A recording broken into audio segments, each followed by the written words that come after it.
करीब 2.5 साल पहले जब मैंने अपना खुद का प्लेटफॉर्म शुरू किया था, उस वक्त मैंने एक मुद्दा उठाया था कि फिल्म इंडस्ट्री में ज़्यादातर काम करने वाले लोग फ्रीलांसर्स हैं और उनका पैसा अक्सर मार लिया जाता है। ये वो लोग होते हैं जो प्रोजेक्ट बेसिस पे काम करते हैं और अक्सर इन्हें बहुत कम पैसा दिया जाता है या फिर बहुत देरी से दिया जाता है। अक्सर इनका पैसा मर भी जाता है और कोरोना लॉकडाउन के दौरान तो इनका पैसा काफ़ी महीनों और सालों के बाद मिला। और अब एक बार फिर से ऐसा ही मामला सामने आया है जिसमें निशाने पर है फरहान अख्तर की कंपनी एक्सेल एंटरटेनमेंट। ये खबर मेरे सामने खुली हुई है, लेकिन इसके बारे में मैं आपको आगे बताऊं उससे पहले एक चीज़ आपका जानना बहुत ज़रूरी है कि फिल्म इंडस्ट्री, ये जो बॉलीवुड है, ये जो एंटरटेनमेंट इंडस्ट्री है, यहाँ ज़्यादातर लोग फ्रीलांसर्स हैं। यानी उनके पास कोई नौकरी नहीं होती, लेकिन प्रोजेक्ट्स आते हैं और उसके हिसाब से पैसा मिलता है। और कई बार ऐसा होता है कि इनका पैसा 3 महीने, 6 महीने, 8 महीने, 9 महीने, कई बार साल भर बाद मिलता है। यानी वो वेब सीरीज़, वो सीरियल, वो फिल्म जो आप देख रहे होते हैं, अक्सर ऐसा होता है कि उसमें काम करने वाले लोगों को, उनके क्रू मेंबर्स को उसका भुगतान तब तक नहीं मिला होता है जब तक कि आप उसे टीवी पर देखकर एंटरटेन होना भी शुरू हो जाते हैं। तो ये जो नया मामला है, ये मिर्ज़ापुर के 3रे सीज़न को लेकर है और हाल ही में जो रिपोर्ट्स आई हैं वो बताती हैं कि फरहान अख्तर और रितेश सिधवानी की जो प्रोडक्शन कंपनी है एक्सेल एंटरटेनमेंट, वो फिर से कंट्रोवर्सी में है, क्योंकि इस प्रोडक्शन कंपनी पर मजदूरों की मजदूरी न देने का आरोप लगा हुआ है। इसकी शिकायत film studio setting and allied मजदूर यूनियन ने की है। करीब 20 से 25 लाख रुपए का भुगतान है जो नहीं किया गया है। एक्सेल एंटरटेनमेंट के ऊपर इस ऑर्गेनाइजेशन ने, ये जो ऑर्गेनाइजेशन है film studio setting and allied मजदूर यूनियन, यानी ये लोग जो सेट बनाते हैं, सेट जब कोई फिल्म बनती है तो उसमें आप देखते होंगे तरह तरह के रूम्स या घर या क्रिएट किए जाते हैं, तो बाकायदा ये लोग क्रिएट करते हैं।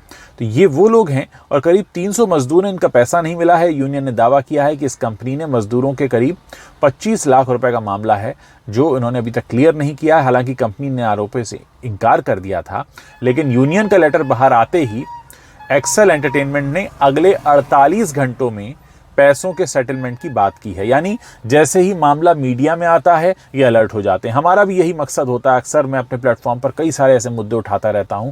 आपको लगता होगा कि मैं मुद्दे क्यों उठा रहा हूं। असल में उन मुद्दों को आवाज़ देने की ज़रूरत होती है। जब आप शोर मचाते हैं कि चोर चोर चोर, तभी चोर भागता है। यानी कहने का मतलब यह है कि जब आप गलती होने पर चिल्लाना चीखना शुरू करते हैं, तभी गलती करने वाले को एहसास होता है कि भाई यहाँ तो भीड़ इकट्ठी हो जाएगी, यहाँ मेरी दाल नहीं गलेगी, और फिर लोग उस गलती को सुधारने की कोशिश करते हैं। मिर्ज़ापुर में भी यही हो रहा है। ये जो यूनियन है, मजदूर यूनियन, जिसका मैंने आपको नाम बताया, इन्होंने मजदूरी न देने का आरोप लगाते हुए मीडिया में एक लेटर जारी कर दिया था। और अब कथित रूप से भेजे गए इस लेटर में कहा गया है कि कंपनी में मजदूरों को कई घंटे काम कराया गया, जो कि श्रम कानून के तहत एक तरह से कानून का उल्लंघन करता है। कोई अधिक भुगतान भी नहीं किया गया। पत्र में यह भी आरोप लगाया गया कि मजदूरों को अच्छा खाना और अच्छी तरह से बैठने तक की व्यवस्था नहीं की गई थी। ये है बॉलीवुड का काला सच, जो निकल कर बहुत कम आता है, जिसके बारे में बहुत कम लोग बात करते हैं।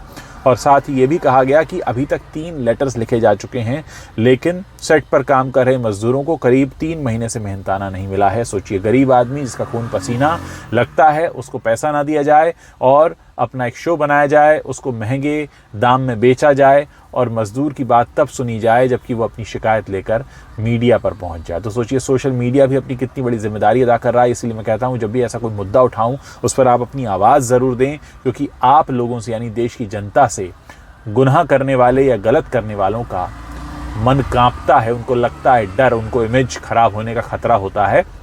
ऐसे में बहुत ज़रूरी हो जाता है कि आपके अपने आसपास अगर कभी अन्याय हो रहा हो तो आप उस पर आवाज़ ज़रूर उठाएं। शायद यही वो सही वजह है, सही तरीका है लोगों को ये बताने का कि सोशल मीडिया करेंसी का इस्तेमाल किस तरह से किया जाना चाहिए, जो मैं आपको पहले भी बताता रहा हूँ।